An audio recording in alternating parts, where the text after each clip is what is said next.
I am not repotting, but I am outpotting because I am putting it out of the pot and transfer it to the ground. See, okay, now this is how ready the plants to be transferred here. They're always ready to transfer. I don't know what kind of soil they use. See, I'll just do it like that. No one is holding my camera. It's so easy, guys. Look. Ayan. Dali mo na, ha? Lipat ko yan. Ayan. Yan. Okay. Hatiin ko yan para marami akong similya, punla. Ayan. Hatiin ko to hanggang 3 or 4 para marami akong puno. See, orange.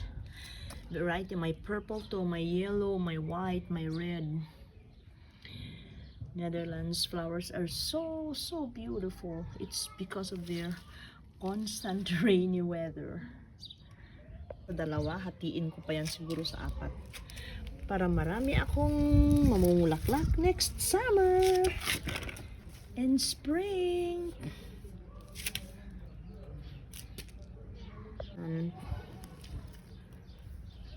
Tatanim ko na.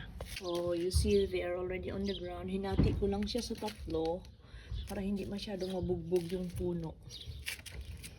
Ayan.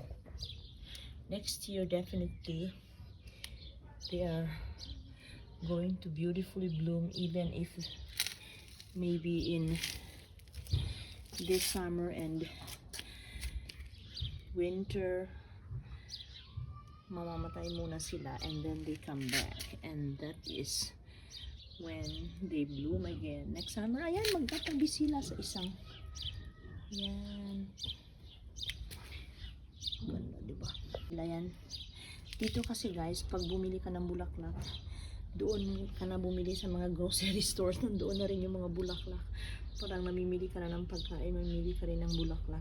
Yan, terno pa yung orange. Taniman ko yan naman ng iba. I'm going to plant their orchids, I think. Yan. Now I'm watering my plants.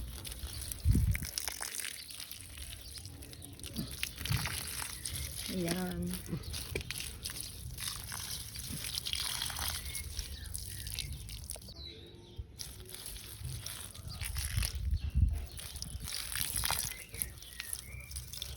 Ayan. 2 days ago. Yes. And I planted them here. Oh, isn't it so lovely? And this one also. Yeah.